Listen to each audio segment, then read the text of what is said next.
Olá, louvado seja nosso Senhor Jesus Cristo, salve Maria Puríssima, sem pecado concebida. Me chamo Rodrigo Luiz, falo aqui da cidade de Garanhuns, aqui no estado de Pernambuco, no nordeste do Brasil. Estamos aqui hoje para fazer a apresentação do canal Cátedra Católica. Então a gente vai estar trazendo aí os mais variados conteúdos voltados para a fé católica.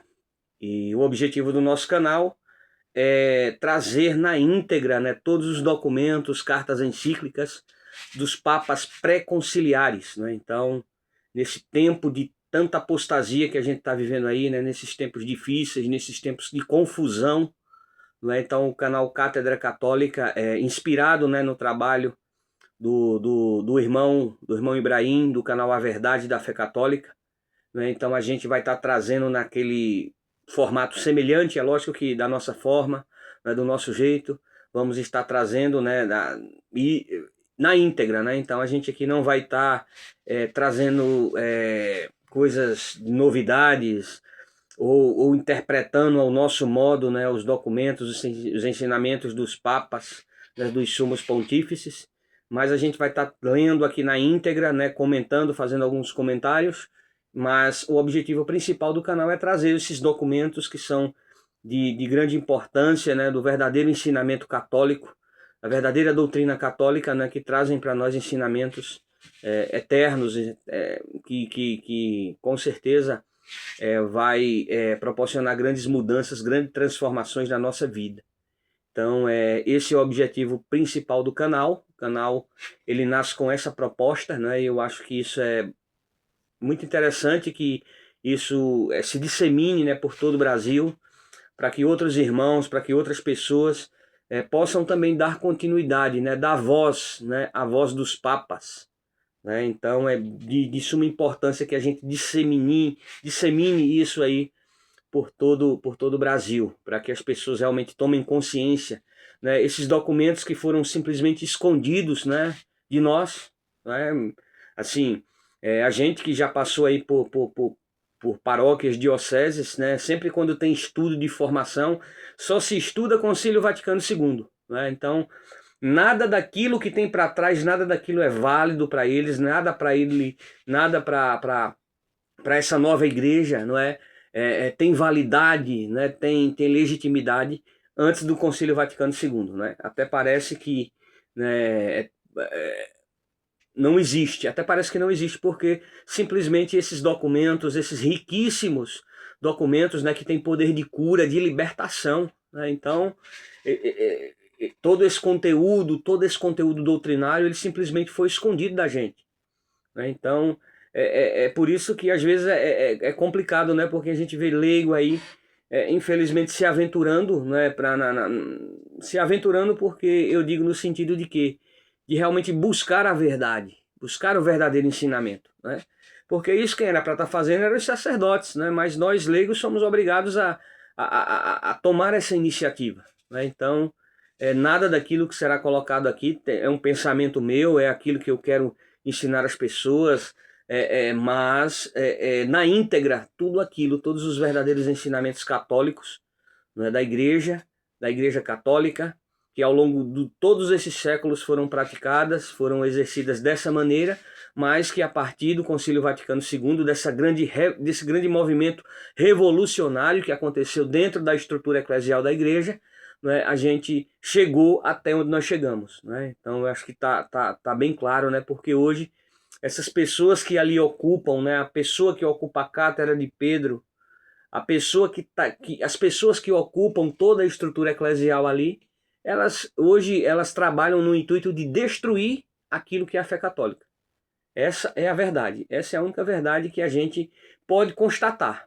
Então a gente só pode chegar a essa constatação, de que hoje nós vivemos em uma igreja de sé vacante. A sé está vacante. A igreja está eclipsada. O último Papa reinante foi Pio XII. Então a partir dali começou toda essa introdução revolucionária dentro da igreja.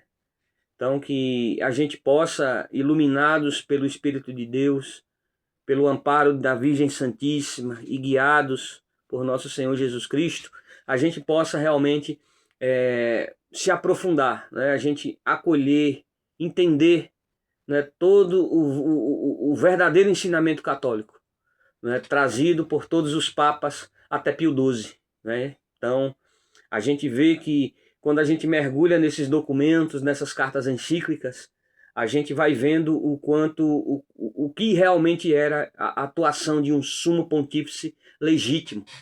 Não é como hoje, né? Hoje os papas pós-conciliares, hoje eles são tietados, hoje são idolatrados, hoje eles são, né? Existe um movimento dentro da igreja que é a papolatria, né? Dentro da igreja moderna, né? Onde o Papa pode dizer e pode fazer a pior atrocidade do mundo, mas eu prefiro errar com o Papa do que errar sozinho, né? Então, o primeiro ponto é que um Papa não pode errar, ele não pode ensinar o erro, né? O Papa, ele tem assistência divina de Deus. Ele é diferenciado de todos os seres humanos da Terra porque ele tem essa assistência divina. Então, evidentemente, ele não pode, de forma alguma, ensinar o erro. De maneira nenhuma. Né? E aqui nós não estamos falando que o Papa, o Sumo Pontífice, é um ser perfeito. De maneira nenhuma. Nós não estamos aqui abordando a questão pessoal, particular e moral. Cada um de nós iremos prestar contas a Deus da nossa conduta moral, da nossa conduta pessoal, né, no momento que nos apresentarmos diante dele no juízo particular. Mas nós estamos falando aqui em questão de fé, em questão de ensinamento de fé. Então, não ensina o erro, jamais, jamais. Jesus Cristo não se contradiz. E a mesma coisa também se dá ao verdadeiro ensinamento da igreja. A igreja, a doutrina católica, ela não pode se contradizer. Né? Eu não posso dizer algo, a igreja e Jesus Cristo ensinam uma coisa e agora não, nós precisamos nos adaptar e rever aquilo que a gente pensava, não é? E modificar, se adaptar. Então isso é a relativização da fé. Isso é um dos grandes crimes que está sendo cometido contra o depósito da fé, essa relativização, não é, da fé. Então é nesse contexto que a gente está inserido, né? E aí eu vou entrar um pouquinho dentro da minha história, né? Porque acho que muitos devem estar achando, o irmão tá falando as coisas aí, mas assim, é preciso entender como eu cheguei até aqui, né? Então, eu me tornei, eu era uma pessoa que não tinha religião, né? Vivia aí no mundo. E assim, em 2009 eu me tornei católico, né? Eu era daqueles batizados que vivia como pagão, né? Então, mas aí em 2009 eu pude, despertou em mim essa curiosidade de buscar realmente o que é a igreja, né? E aí é quando a gente olhava a história dos santos, dos grandes mártires da igreja, né? Então isso despertou um interesse muito grande, né? Porque a gente olhava assim e dizia, meu Deus, essas pessoas derramaram seu sangue, né? Essas pessoas fizeram essas afirmações, deram esse testemunho de fé. Acho que alguma coisa tem aí. Então a gente foi adentrando, foi buscando, né? Enfim, a gente foi sendo reintegrado, né? Aquilo que eu achava que era a Igreja Católica, né? E aí a gente foi adentrando, e então foi vivenciando, né? Participação de missa dominical, né? Então lá na igreja eu não tinha sacramento nenhum a não ser o batismo, né? Então com a graça de Deus a gente foi crismado, né?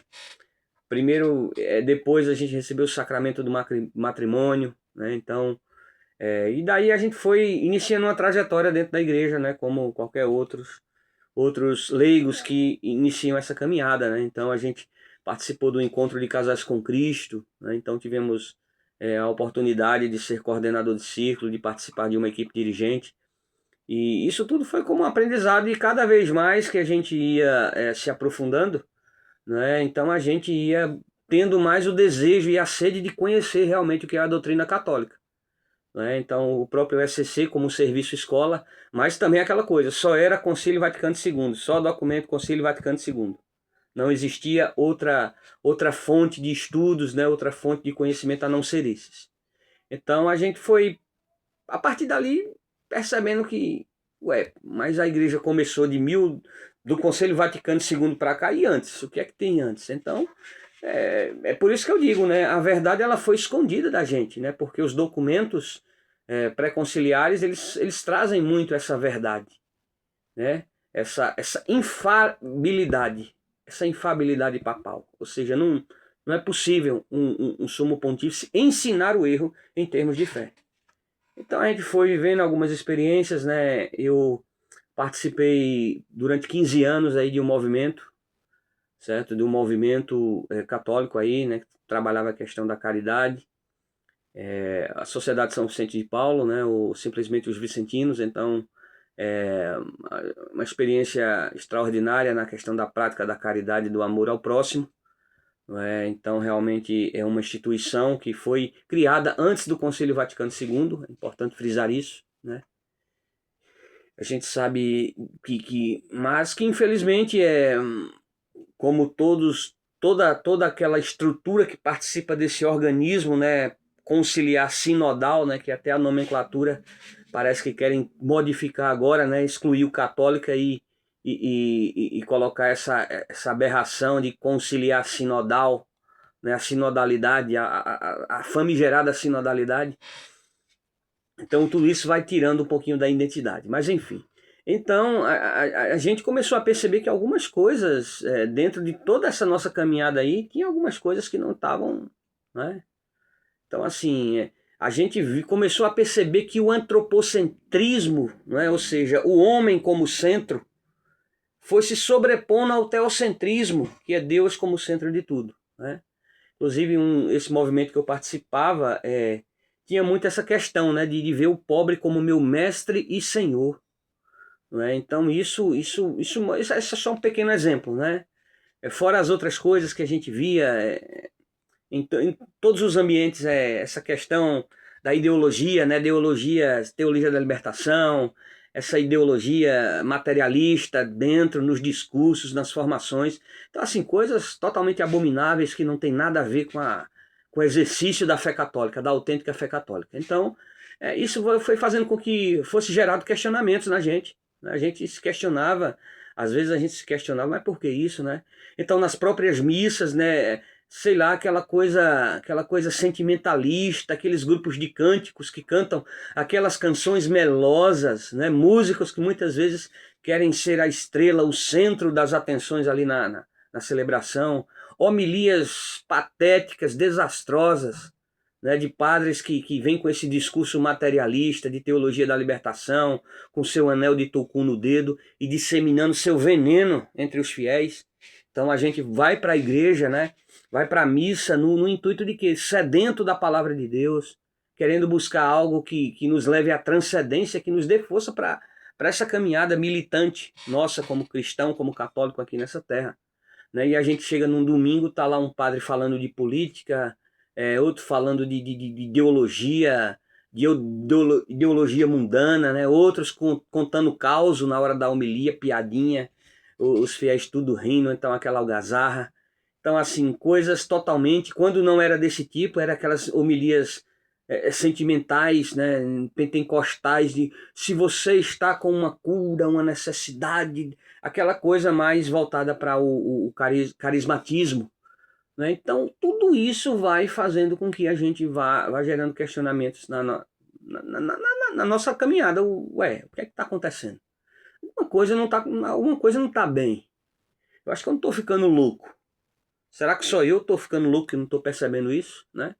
Então, assim, a falta de piedade, né? Então, assim, às vezes a gente chegava numa igreja, a gente ia lá para o Santíssimo, né? Para poder meditar, né? As pessoas não têm um mínimo de respeito, né? Com a presença daqueles que eles diziam que era o Senhor que estava ali, né? Então, uma algazarra, a igreja parecia uma feira, né?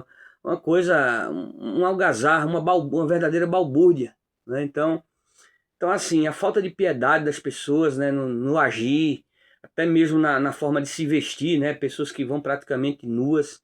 Isso aqui não é simplesmente um discurso puritano ou enfim, discriminatório de maneira nenhuma. Não é não. Quem sou eu, meu Deus do céu? Um desgraçado pecador que eu acho que meu Deus, né, que estamos aqui caminhando na busca da misericórdia de Deus. mas que essa é a realidade, os fatos, nós não podemos negar os fatos. Essa é a realidade.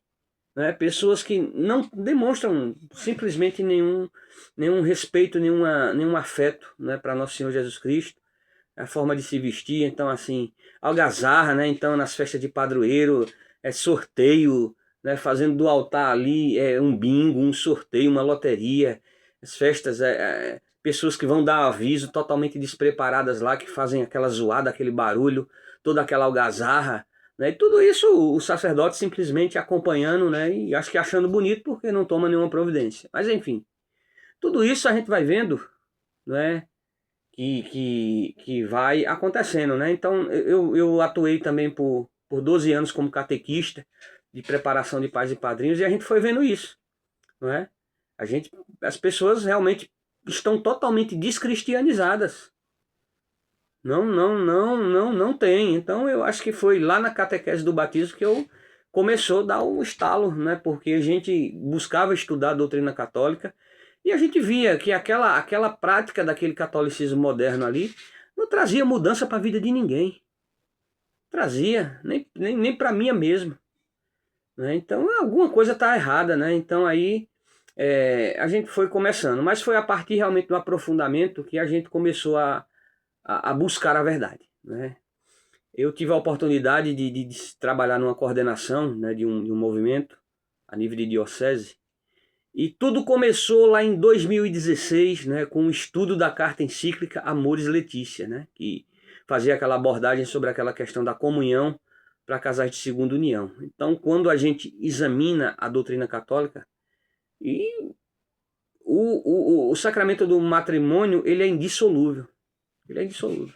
Né? Então, a partir dali começaram a surgir questionamentos, aí sim, né, teológicos mesmo, porque a gente começou a pesquisar, começou a estudar a doutrina católica, né, e a gente via que aquilo não condizia com a verdadeira fé católica. Né? E aí foram acontecendo mais fatos, né, eu acho que aquela questão do sínodo da Amazônia, né, aquele evento panteísta, não é, de cultuação da natureza, né, da criação, né, ao invés de se cultuar o Criador, passaram-se a cultuar a criação. Então, um movimento explicitamente, aí, uma mobilização organizada, né, por vários bispos da teologia da libertação, comunistas, petistas, enfim, todo tipo, esse tipo de gente que está aí, esse tipo de gente aí que está à frente da CNBB, né, da Confederação Nacional dos Bispos do Brasil. Então, esse tipo, né? Então, enfim, né? Fizeram até a renovação do Pacto das Catacumbas lá nesse evento. Mas o ápice disso tudo, não é? Realmente foi o culto à deusa Pachamama, lá nos Jardins do Vaticano, né? Aquilo ali foi crucial para a gente impulsionar a nossa decisão e constatar que realmente algo estava errado. Mas mesmo assim a gente continuou, né? Eu poderia dizer que eu sempre fui católico do Novo Ordo, né? Da nova igreja, de boa fé, né? Eu vi esses erros, eu sabia que era algo grave, não era meramente, né, algo simples, né? Mas que era realmente algo grave que estava acontecendo ali. Que não era, de fato, a verdadeira igreja católica. Aquilo não provinha do verdadeiro ensinamento católico. Mas a gente foi reconhecendo e resistindo. Né? Então, quando chegava no momento da celebração, chegava aquela parte que rezava pelo Papa, né? Então eu simplesmente me omitia, me calava, baixava minha cabeça, não desviava meu pensamento daquilo ali, porque eu estava ali, mas eu não queria estar em comunhão com alguém que ensina o erro, com alguém que pratica a apostasia. Né? E isso é evidente. Eu acho que quem não quer enxergar isso, eu acho que é porque está se negando realmente a ver a verdade. Essa é a realidade. Porque antes eles faziam a coisas de forma subliminar, de coisa disfarçada, mas hoje não. Hoje essas pessoas, elas estão ali, não é? E não disfarçam mais. Simplesmente não disfarçam, não é? Mas simplesmente fazem de forma publicana, forma explícita, para que todos vejam qual é realmente as suas reais intenções.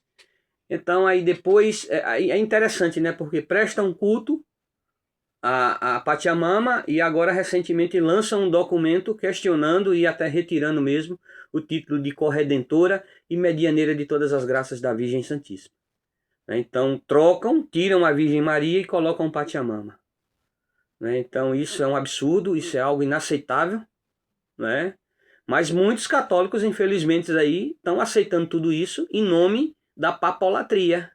Então, o Papa falou, tá certo, ele pode fazer o que for. Aí foi o Papa que disse, bom. Então a gente foi vendo essas coisas, né? A gente foi vendo várias cartas, várias situações, não é, em que foram acontecendo esses fatos. E a gente vai vendo que tem algo errado, né? Tem algo errado, não tem como. A doutrina católica é imutável, ela é perfeita, ela é imaculada. Esses erros esses erros não podem ser da verdadeira doutrina católica. Então a gente vai vendo vários fatos acontecendo, né? O próprio Bergoglio, que vai chegar lá no encontro de jovens e vai dizer, olha, todos os caminhos levam a Deus.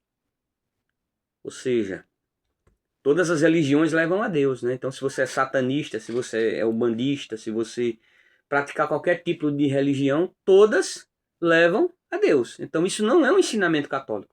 O verdadeiro ensinamento católico vai afirmar categoricamente que fora da igreja não há salvação. A igreja católica ela é a arca de Noé. Quem ficar de fora dela vai se perder, vai perecer. Então, assim, esse é o verdadeiro ensinamento católico. E quando a gente compara, né, eu acho que o que nos chegou a essa posição, como eu cheguei a essa posição, é simplesmente a comparação daquilo que era ensinado antes do Concílio Vaticano II e aquilo que passou a ser ensinado a partir dele. Eu acho que aí sim é o grande choque, né? Quando você faz a equivalência, quando você faz a comparação, você chega à constatação de que realmente não se trata da Igreja Católica, né? Você chega à constatação da posição de sede vacante, né? E aí as pessoas vão rotular a gente, você é sede vacantista, você é cismático.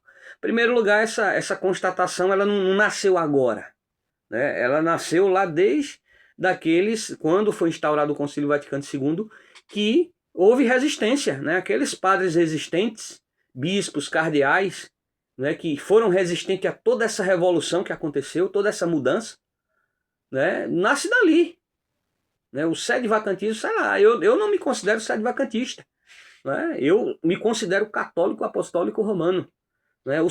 A questão da sede vacante é uma constatação, né? É uma constatação. A sede vacantismo não é uma seita, não é um novo movimento, não, é uma constatação que quem é realmente católico, quem está buscando conhecer um pouquinho da doutrina, chegou. E não é uma posição fácil, gente. Tem gente que acha que isso aqui fulano adora estar criticando nas redes sociais, está expondo. Cara, isso é um processo doloroso, a gente não faz isso com alegria não. Mas os crimes que essas pessoas cometem contra o depósito da fé precisam ser denunciados, precisam ser expostos, porque muitos estão sendo enganados, né? Muitos estão sendo enganados por meio de uma falsa obediência cega, né? Uma obediência cega, né? Porque o que é que vale mais para nós? Agradar a Deus ou agradar os homens? Né? Se eu vejo que o meu pároco aqui está fazendo algo de errado, não, mas é meu pároco, eu vou continuar fazendo aqui, vou fechar os olhos e acabou. E aí? E a nossa consciência diante de Deus? E a nossa consciência diante de Deus? Esse é o grande questionamento que eu fiz. Porque o pior julgamento, né, e o julgamento mais implacável é o da nossa consciência e diante de Deus. Né? Eu acho que esse é o grande promotor que jogará a nossa alma no inferno, né? É a nossa consciência. A nossa consciência. Né? Eu acredito que esse é um grande passo que a gente precisa dar. Né? Olhar para dentro de nós. E a gente vai vendo essas coisas. Né? Aí para acabar de completar, o Bergoglio coloca lá um sodomita, né, na congregação da doutrina da fé, um importante setor da igreja. Aí vai lá, o cara vai e cria o Fiducia Supplicans, não é? Que é aquele documento lá que permite ou, sei lá, autoriza a questão de bênção para casais do mesmo sexo. Então, aí foi a gota d'água, né? Quando saiu esse documento, eu já tinha adotado essa posição, sede vacante, né? E a gente vê que é isso mesmo, né? É impossível, né? É impossível você não constatar isso, né? E é um processo doloroso, né? Você vinha dentro aí de 15 anos de caminhada, 12 anos de caminhada dentro da igreja, junto com a família. Minhas filhas, praticamente dentro do útero, né? Estavam dentro da igreja, né? A gente também. Enfim, de repente cai, desmorona tudo isso, né? Na nossa cabeça. E aí eu demorei aí esse processo aí de em torno de 8 anos, entre 7 e 8 anos para tomar essa posição, que não é fácil. É uma ruptura, e toda ruptura você sabe que deixa cicatrizes, deixa ferimentos, mas que foi necessário acontecer, né? Então foi muito difícil você chegar para a família e dizer, olha, a partir de hoje a gente não vai para a missa, a gente não vai participar mais de nada da igreja, não é? E a partir de agora acabou, né? E a gente sem rumo, né? Porque, meu Deus, e agora? O que é que vai ser da nossa vida? Os sacramentos, né? A vivência da fé, como é que nós vamos fazer isso, né? Então é difícil, foi um período muito difícil mesmo. Acho que o primeiro ano foi o mais difícil de todos, porque a gente não tinha referência, né? A gente não tinha onde encontrar uma missa tridentina, né? Não unacum e não comunhão, com essa estrutura do Vaticano II. E realmente é algo muito raro, né, aqui no Nordeste. Mas graças a Deus a gente, depois de um aprofundamento, trabalho de pesquisa, de buscar, de estar em contato com pessoas, a gente conseguiu encontrar aqui uma missão, né, de padres que não têm comunhão com essa estrutura do Concílio Vaticano II, né? São pouquíssimos padres mesmo, então é por isso que missa aqui, eu só participo aqui há 3, 4 ou 5 meses, quando tem, não é? Então, cada 3 meses ou 4, enfim.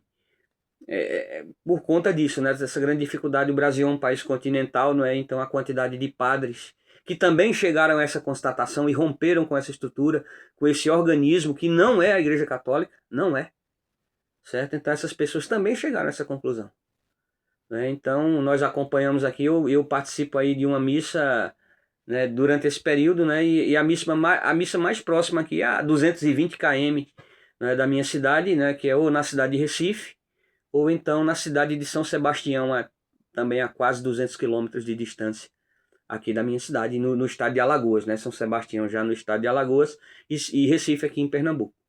Então, assim, é difícil, né? É verdadeiramente difícil esse processo. É por isso que muitos, né, tanto leigos como sacerdotes ou religiosos não querem esse rompimento. Por quê? Porque é mais cômodo estar nessa estrutura que está aí, né? Então, assim, os padres dessa missão vivem praticamente da ajuda dos fiéis, vivem da providência divina. O padre diocesano não, ele tem carro, ele tem casa, né? Ele tem plano de saúde, ele recebe o salário dele livre, né? Então tem todas as benesses que esse organismo oferece. Tem o status ali do poder, né? A gente sabe o quanto o poder de um pároco em uma dessas cidadezinhas pequenas, então é poder, a influência, enfim, né? Então é muito cômodo. Então, para os leigos também, leigos aí que participam de coordenações, né, que assumem encargos aí dentro de movimentos pastorais e serviços, né, não querem abrir mão também dessas benesses e dessas regalias, né? Não querem abrir mão também de serem execrados aí até por parentes, né? Mas até mesmo também por os paroquianos, né? Que você fazia parte ali. Então você é como se você tivesse uma lepra, né? Então você é execrado, as pessoas. Mas eu não tenho problema nenhum nisso, né? Tá, é uma coisa que eu nunca tive dificuldade. Eu nunca fui dessa postura sentimentalista, né? Então assim, isso daí não vai influenciar em nada em minha vida, né? Nunca influenciou quando eu estava dentro, né? Eu nunca gostei de elogios ou disso ou daquilo, né? Isso para mim, eu nunca gostei de holofotes, né? Então para mim isso pouco importa, né? Quem passar por mim, bom dia, boa tarde, tudo bem? Como é que você está? Se precisar de mim, estarei totalmente à disposição. A minha posição que eu adotei hoje, ela não tem nada a ver com as pessoas. Aqui a gente não julga nem combate pessoas. Aqui o que a gente condena e vai combater são os ensinamentos heréticos, errados, que não condizem com a fé católica, né? Até mesmo porque eu já estive desse lado, né? Eu também já fui vítima dessa impostura religiosa do Vaticano II. Né? Então, muitas vezes aquele irmão que está lá hoje, ele pode vir para cá hoje. Porque vai chegar um ponto, gente, que não vai ter como defender, como justificar esses crimes que estão sendo cometidos contra o depósito da fé, em termos de ensinamento doutrinário. Não vai ter como, não vai ter como. Por mais alienada que a pessoa seja. Né? Ou isso. E assim, é uma graça. Você ser alcançado por isso é uma graça de Deus. Por quê? Porque é um processo doloroso, é um processo de ruptura que vai trazer grandes mudanças na tua vida, né? Então é por isso que eu digo, é a graça. É mais do que tudo, é a graça de Deus. Certo? Se eu estou aqui hoje, se eu adotei essa posição hoje, eu entendo como a graça de Deus. Né? Porque, infelizmente, quando a gente está lá, é difícil de você entender, é difícil de você... Não acredito, não. Não, é impossível o negócio. Mesmo os erros estando diante de você. Mesmo estando ali na frente dos teus olhos. Né? Então você vai vendo que vai chegar a esse ponto. Cada um tem seu tempo. Pode ter certeza que Deus tem o tempo para cada um de nós. Né? Então, assim, foi por meio dessas coisas que eu cheguei até essa posição. Então, graças a Deus, hoje eu tenho rompi totalmente com todos os meios, né, com todas os laços que eu tinha com a estrutura conciliar sinodal, né, a igreja moderna. Então a gente participava de vários trabalhos, de movimentos, de pastorais. Então hoje a gente rompeu totalmente, né, e assim, não foi tão doloroso, né, mas o pior de tudo foi romper com a missa. Né? Eu acho que esse daí é um ponto importante também, que é o mais doloroso. É o mais doloroso, porque pra gente que é católico, né, a missa é o centro da nossa fé, onde nós recebemos nosso Senhor Jesus Cristo, é o ponto alto, né, é o ponto crucial da nossa fé, assim, na prática da fé, né? E aí a gente vai descobrindo algumas coisas, né? A gente vai vendo coisas, né? Eu falei muito da questão da celebração lá atrás, do comportamento humano dentro das celebrações, mas a gente, quando olha para a configuração, né, da missa moderna, nós também vamos perceber algumas coisas que não condizem com a fé católica. Né? Então, quando a gente compara, né, então a gente olha lá, a missa nova de Paulo VI, ela é totalmente antropocêntrica. Né? O centro da celebração é o homem. É o homem. E você já vê logo na estrutura, né? Antes de você entrar na igreja, você já vê logo essas construções modernas. A igreja que eu participava mesmo parece mais uma Assembleia de Deus, uma igreja batista. Né? Pelo formato arquitetônico, né? Vidro, né? Você pegar uma igreja batista e uma igreja protestante aí, você colocar ela de igual com outra aí, dessas igrejas protestantes tradicionais, a questão, né? Então você vê que eles já começaram essa revolução já a partir também da questão arquitetônica. Né? Então as igrejas modernas hoje, cara, eu tive uma experiência desastrosa, horrorosa, cara. Né? Então eu tive a oportunidade de conhecer a Catedral Metropolitana do Rio de Janeiro. Cara, aquilo é um templo maçônico. Aquilo não é um templo católico. Né? Então tudo que tem ali reflete a maçonaria.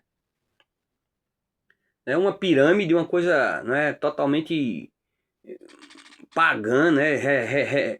Lembra o Egito, essas coisas. Lá dentro um ambiente morto, uma coisa totalmente bizarra. É uma escuridão, né? Aquela coisa morta. O crucifixo que tem lá cara, é bizarro. É bizarro. Não remete a nada, né, ao sacrifício de nosso Senhor Jesus Cristo. Então uma coisa totalmente morta, antropocêntrica. Então você já percebe o antropocentrismo ali, né, na questão arquitetônica. As grandes catedrais, né, das grandes nações católicas são aquelas coisas grandiosas, né, torres altíssimas que não tem fim. Por quê? Porque elas apontam para o céu. Elas fazem com que a nossa mente, a nossa mentalidade, ela nos eleve ao transcendente. Que não. Hoje as igrejas modernas são coisas totalmente mortas, totalmente sem vida, totalmente que não nos remete à transcendência, né? E aí a gente, quando entra dentro da igreja, a gente já vê logo algo que já escandaliza, né? Antes, o sacrário era no centro do altar. Pegaram o nosso Senhor Jesus Cristo, jogaram de lado, para escanteio. E no lugar onde era o sacrário, colocaram um trono, uma cadeira, né? Para quê? Para o sacerdote sentar ali. Então já houve essa mudança, né? Então, no lugar do altar, arrancaram o altar da parede e colocaram, fizeram uma mesa. Isso nos leva ao quê? Ao entendimento de um banquete. E eles mesmos dizem na missa, né? O banquete. Né? Então, a missa nova, hoje ela é um culto totalmente antropocêntrico, onde Deus é o centro, onde o homem é o centro, né? E Deus fica de lado. Deus é segundo plano, né? Então, assim, é algo evidente, né? O comportamento das pessoas dentro da celebração, né? Os grupos de música, com todos aqueles cânticos sentimentalistas, aquelas coisas que não levam, não trazem, só fazem as pessoas chorarem, né? Se emocionarem, ou então dizerem assim, eu me senti bem na missa hoje. Nós não vamos para a missa, não é para se sentir bem, não. Não é não. Lá não é um grupo de autoajuda, né? A gente vai para a missa para muitas coisas, para a contrição dos nossos pecados, a contrição verdadeira, né? A união com o nosso Senhor Jesus Cristo, a participação ali no sacrifício do altar, né? No sacrifício incruento da crucificação de cruz na missa. Mas as pessoas vão em busca de sentimentos. Eu vou para me sentir bem, né? Então a gente vê a atuação. O celebrante, né, que hoje é tratado como presidente da celebração, né, aquele que vai presidir. Então o cara simplesmente é só mesmo para fazer o rito ali, porque o resto é com os leigos. Então o homem praticamente se apoderou ali da questão do rito, porque a participação dos leigos ela é maior até do que o sacerdote. Então o sacerdote muitas vezes ali passa até por um espectador, né? Até na hora de distribuir a comunhão, às vezes ele nem fica sentado lá no trono dele lá e manda os ministro da Eucaristia, né, fazer a distribuição da comunhão, né? Coisa que nunca existiu dentro da igreja foi questão de ministro da Eucaristia. O único que tem autoridade e dignidade para distribuir a comunhão ao sacerdote, né? Mas aqui no Brasil, para tudo se tem um jeitinho. Então as coisas a gente foi percebendo essas coisas, né? Tanto dentro do campo teológico, tanto dentro do cotidiano nosso mesmo. A gente foi vendo essas coisas, né? A gente começou a perceber também algo bizarro também, né? Questão dos acólitos e coroinhas. Muitas meninas, tá? Nada a ver contra as meninas, nada contra. Elas não têm culpa disso, né? Mas assim, as mulheres dominando o altar ali, ministro da Eucaristia, leitores, músicos. Mas o mais absurdo, né? Coroinhas. Então hoje dentro da igreja moderna tem mais coroinhas femininas servindo no altar do que meninos. Eu acho que é fácil entender a crise de vocação que existe na igreja moderna, né? Porque o serviço ao altar ali é o primeiro contato que o jovenzinho ali tem com o sacerdócio, com a prática do sacerdócio, enfim, tudo, né? Então hoje é dominado por mulheres. Praticamente dominado. Hoje 80% do pessoal que ajuda a servir no altar hoje são meninas. Então a gente vai vendo que não. Então aquilo ali já é uma introdução, sabe, para futuramente aí, quando surgir aí o Túcio Fernandes aí da Congregação da Fé, inventar de dar uma doida nele lá. Hoje eu vou escrever um decreto aqui com conivência de Camaleão 14. Vou escrever aqui para poder autorizar aqui o sacerdócio feminino. Então isso culturalmente e mentalmente já vai estar inserido na cabeça dos fiéis. Não, mas as meninas serviam lá no altar e tudo, acho que não tem nada a ver. A mulher também ser sacerdotisa, né? Então isso é proposital, gente. Isso é proposital mesmo, sabe? Para acabar com as vocações, né? E também introduzir essa mentalidade, essa ideia de um possível e futuro aí ordenalato para mulheres. Então essa é a realidade. Então a gente vai vendo certas coisas, né? Então a gente vai vendo algumas práticas também hoje que, enfim, a gente vai vendo aí esses padres artistas aí que são uma vergonha, né? Porque quando não é artista, né, popstar, é um comunista sacana que fica se usufruindo da pobreza, da miséria dos outros para se autopromover e até obter vantagens financeiras. Enfim, tem gente de todo tipo. Então quando a gente vai vendo essa incoerência, Então realmente a situação vai ficando realmente insustentável. Sustentável que você precisa tomar uma decisão. Né? E a gente tomou, graças a Deus eu estou muito satisfeito com a decisão que tomei. Hoje, graças a Deus, a gente busca uma vida de oração, de prática da fé católica, né? De conhecimento, porque fé também é isso, é o uso da razão humana a partir da verdade revelada por Deus. Né? Então Deus nos dotou de inteligência, de intelecto. Né? E esse intelecto ele tem que ser voltado justamente para a verdade revelada por Deus. Né? Então, para ser colocado a seu serviço. Então a gente foi chegando a essas constatações, né, a essas situações que foram se sucedendo, né, ao longo do tempo. E assim, é uma questão inevitável. E essa situação vai chegar para você, tá entendendo?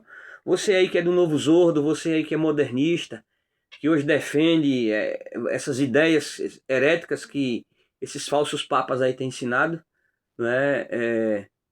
Você também vai chegar a um ponto em que a sua consciência vai lhe abordar e vai lhe questionar, vai lhe julgar, certo? Vai lhe julgar. E você vai precisar tomar uma decisão.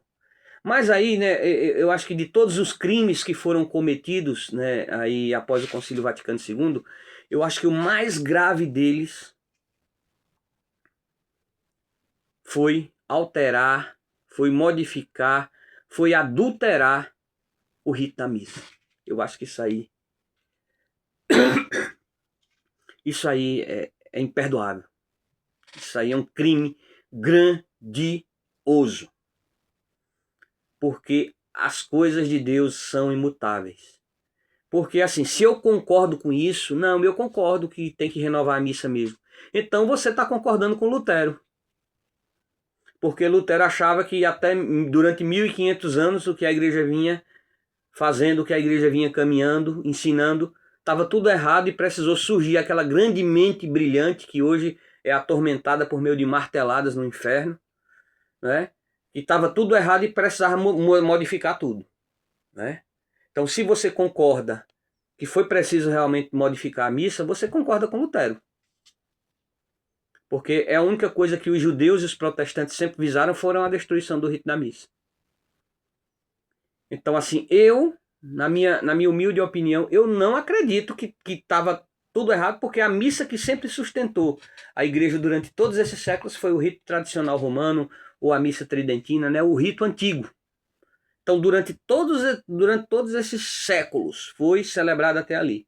Mas aí vem Paulo VI, né, e faz essa transformação. Primeiro vem o padre maçom, o Papa maçom, né, João 23, o Ângelo Roncalli, que foi colocado lá pela maçonaria, né? Então a maçonaria judaica, enfim, todas essas organizações aí criminosas que entraram, que se infiltraram dentro da estrutura eclesial da igreja e fizeram essa revolução do Concílio Vaticano II, né? Isso é fato. Então ele abre o concílio, Paulo VI, Bugini, ele dá continuidade a isso, e aí ele vai mexer.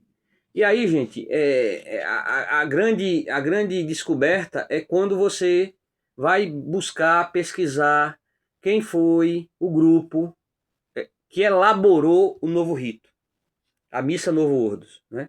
Quando você vai, foi uma comissão formada por luteranos, calvinistas, anglicanos, certo? Então, o Bugini, ao invés de se reunir com católicos, foi formar uma comissão com luteranos, com calvinistas, com anglicanos para formar um novo rito. Por quê? Porque essas pessoas alegavam que o rito antigo era muito agressivo diante dessas outras religiões aí. Então a missa nova ela foi adaptada para não atacar essas falsas religiões. Para ser light, digamos assim, para pegar leve. Para pegar leve. Essa é a realidade. Então quem ajudou a elaborar o rito da missa nova foram anglicanos, calvinistas, né, e luteranos. Tanto e aí a minha constatação foi óbvia, né? Então coloquei lá no YouTube para pesquisar. Eu quero ver um rito luterano. Cara, é idêntico à missa nova. Anglicano é idêntico à missa nova. Então, ou seja, eliminaram, né? Eliminaram o rito tradicional, Inclusive hoje, né, por meio do documento Traditionis Custodes, né, hoje é praticamente você comete um crime, né? Se um padre diocesano disser aí que vai realizar uma missa tridentina, ele tá lascado, tá lascado. Vai ser retirado da paróquia, lá da paróquia que rola muito dinheiro, e vai ser mandado lá para a pior paróquia que tem na diocese. Vai tomar uma suspensão, vai levar uma chamada do prelado, entendeu? Do bispo, e enfim, né? Então é isso. A questão é essa, os fatos são esses. Eu acho que só não vê quem não quer. Só não vê quem não quer. Então quando você coloca lá é muito fácil. Coloca lá no YouTube, pesquisa lá, eu quero ver um rito luterano, um culto luterano.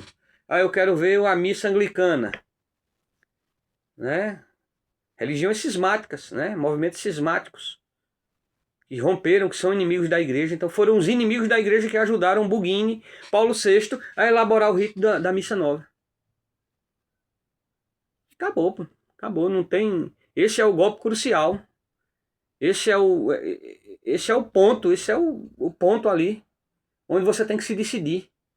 Onde você chega na beira do abismo e você tem que tomar uma posição. Ou eu continuo a caminhar rumo a esse abismo, ou eu paro por aqui e volto para trás. E vou caminhar em outra direção. Certo? Então, essa é a situação que nós nos encontramos hoje. Né? Nós nos encontramos nessa situação. Né? Então, assim, é uma situação muito difícil. A gente pede a Deus todos os dias para que possa restaurar toda essa situação, né? Possa nos dar realmente um verdadeiro e legítimo Papa. E, enfim, né? Eu acho que é uma caminhada muito difícil. Eu acho que talvez é por isso que muitos não queiram, né? Mas vai chegar um ponto em que a gente vai ter que tomar essa decisão. Mas realmente essa é a situação, né? Essa é a situação. Essa é a grande apostasia que nós estamos vivendo aí hoje. Né? A gente vê aí cada coisa que a gente deixa a gente estarrecido, né? Com tanto escândalo, com tanta coisa que com certeza não remete a nada daquilo que é a verdadeira doutrina católica, né? A verdadeira fé católica. Então, essa é a nossa história, tá certo? Eu tenho que ser muito sincero, né, com todos aqueles que acompanham ou futuramente irão acompanhar o nosso trabalho.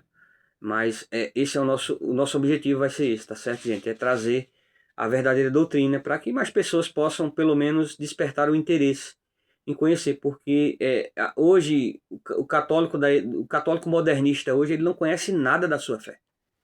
Ele só conhece aquilo do Concílio Vaticano II, que é um ensinamento dúbio, né? Que é um ensinamento que quer agradar o mundo, não convertê-lo, não salvá-lo, mas agradar, dialogar, que dialoga com o pecado, que dialoga com o erro, que dialoga com as heresias. Não é? Então, assim, é algo realmente extremamente grave. E não se iludam, né? Não se iludam. O Robert Prevost é cria de Bergoglio. Né? Foi um cara que foi preparado para poder... Então, até a escolha do que acontece lá no Vaticano, ela é totalmente ilegítima. Ela é totalmente ilegítima, né? Por quê? Porque Bergoglio antes nomeou... Então todos esses papas pós-conciliares, eles foram nomeando cardeais com esse objetivo, com os mesmos ideais de projeto dele. Então hoje quem dá as cartas dentro do Vaticano, dentro da Igreja Conciliar Sinodal, é a maçonaria judaica, é a cabala judaica quem manda dentro do Vaticano hoje, certo? É por isso que a verdadeira Igreja Católica, ela está eclipsada. Porque se apoderaram da estrutura, se apoderaram dos prédios, se apoderaram de tudo. Então hoje, tanto é que hoje para eu ir numa missa eu tenho que percorrer 220 quilômetros. Nossas missas são celebradas em garagens de casas, em pequenas capelas particulares, não é? Em salões, em alguma coisa. Por quê? Porque... Mas não adianta, né? É melhor você guardar a fé, é melhor você ir 2, 3 vezes ou 4 vezes por ano numa missa legítima, numa missa válida, num rito realmente católico, do que você ir num banquete judaico ou num rito luterano, que é a missa nova, infelizmente. Né? Com muita dor no coração que eu falo para isso. Eu sei que muitos aqui vão me criticar, vão me acusar disso ou daquilo, enfim, mas é a constatação. Se você que está me acusando, se você que está apontando o dedo para mim, você se aprofundar nisso, você também né, se você for honesto intelectualmente, você vai também chegar a essa conclusão. Porque contra fatos você não tem como contestar fatos. A realidade você é incontestável, né? Então, assim, hoje eu me sinto mais católico. Hoje eu me sinto mais católico. Hoje o sentimento de pertença à verdadeira fé e única religião que é capaz de salvar a humanidade, que é a Igreja Católica. Hoje eu me sinto muito mais católico do que eu era antes, né? Então, assim, isso não me faz melhor nem pior do que ninguém. E a graça de Deus ela pode alcançar a todos, inclusive você, que possivelmente vai fazer um comentário aí de crítica, de ataque. De ataque não, de crítica mesmo, né? Vai me criticar aí, vai... Pode descer além aí, né? A gente aqui tá aqui para isso mesmo. Mas você, se você se aprofundar, se você buscar o conhecimento da verdadeira doutrina, ou você acompanhar os documentos que a gente vai ler e divulgar aqui no canal, tá certo? Você vai chegar a essa conclusão também. Você vai chegar a essa conclusão, né? Dessa impostura religiosa que a gente está vivendo aí hoje. A impostura com pessoas ilegítimas que estão exigindo uma obediência cega, às quais elas não têm autoridade de pedir. Então, vamos tentar, pelo menos, estar abertos a ouvir o que os papas pré-conciliares têm a nos dizer, têm a nos ensinar. E vamos comparar com o que é praticado hoje, né? Então, essa é a nossa mensagem, tá certo? A gente aqui agradece aí a atenção, tá certo? Mas o objetivo desse vídeo é justamente a gente apresentar o canal Cátedra Católica e também trazer qual é o objetivo nosso, tá certo? E também contar um pouquinho da nossa trajetória, porque eu acho que quem está nos bastidores, né, quem está por trás, eu acho que é muito importante também que se apresente, que mostre a cara, né, que dê a cara a tapa, a bater e não se omita, né, não tenha medo, né, de se expor, de colocar realmente aquilo que é a verdade, porque é assim mesmo, né? Eu sei que alguns, ao verem esse vídeo aí, se eu já era execrado por muitos, agora serão por uma multidão. E simplesmente isso para mim não vai fazer diferença nenhuma. Para mim não vai fazer diferença nenhuma. Mas qualquer um que queira compartilhar esses documentos, né? A gente tem os documentos aqui, as cartas encíclicas pré-conciliares. Qualquer um, irmão aí que pense diferente ou que ainda não tenha chegado a essa constatação, pode me solicitar também os documentos que a gente envia, a gente explica direitinho, a gente manda tudo aí. Você vai estudar, meu irmão, vai estudar e a partir daí você vai tirar suas conclusões. Faça a comparação e você vai ver que são duas igrejas diferentes. Não é a mesma igreja. Uma nova religião foi instaurada. Uma nova religião humanista, antropocentrista, ela foi criada. E Deus ficou de lado, certo? Deus foi eliminado dessa falsa religião. Então faça esse estudo, faça essa constatação. Chegue a essa constatação por meio do uso da sua razão, né, em cima da verdade revelada, em cima do verdadeiro catecismo da igreja, dos verdadeiros ensinamentos. Então, assim, é muito importante, gente, é muito importante. A gente não pode... a gente tem o pecado da comissão, né, que aquilo colabora para cometer aquele pecado, aquele crime, mas tem o pecado da omissão, a gente não pode se omitir. Então, assim, aquela senhorinha analfabeta que vai para a missa nova todo domingo, ela é isenta de menos culpa do que você que tem um mínimo de capacidade intelectual de entender e compreender as coisas.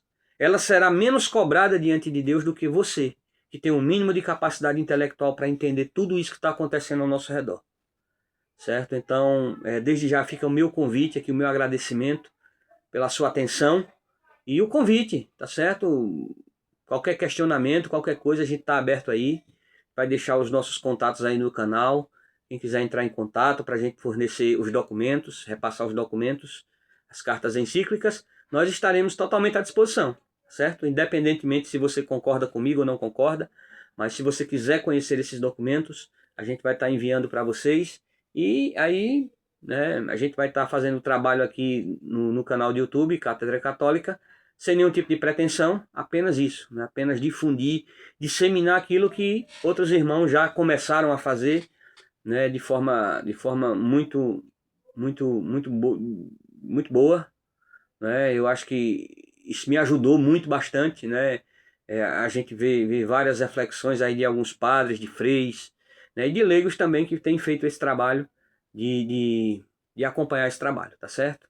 Então a gente sabe que hoje nós estamos em dois contextos hoje, né? Nós temos o modernismo e nós temos o galicanismo, né? Praticado aí por esses falsos tradicionalistas aí, né? Tipo Centro Dom Bosco, Fundação São Pio X, enfim, Bom Pastor, enfim, várias coisas aí que a gente tem aí, que é aquele pessoal, né, que fazia aquilo que eu fiz durante algum tempo, reconhecer e resistir, né? Você pode ver que esse pessoal aí, eles denunciam os crimes dessas pessoas lá do Vaticano, mas ainda continuam reconhecendo, né, essas pessoas como legítimos pontífices, legítimas autoridades. E a gente sabe que um legítimo pontífice, ele não comete o erro, né? Então eles não cometem o erro. E se eles consideram que aquele usurpador que ali está, que ensina erros, né, se eles consideram que ele é realmente um papa, então eles estão errados em criticá-los, em denunciá-lo, em apontar os erros dele, porque se eles reconhecem ele como legítimo papa, eles de maneira nenhuma eles poderiam estar indo contra ele, ou denunciando, ou expondo os erros dele. Né? Então isso é o galicanismo, é outra heresia também, galicanismo, jansenismo, né, que está ali caminhando lado a lado junto com o modernismo. Certo? É aquele teatrinho das tesouras, né? O modernista, aí vem lá os galicanos com sua tradição.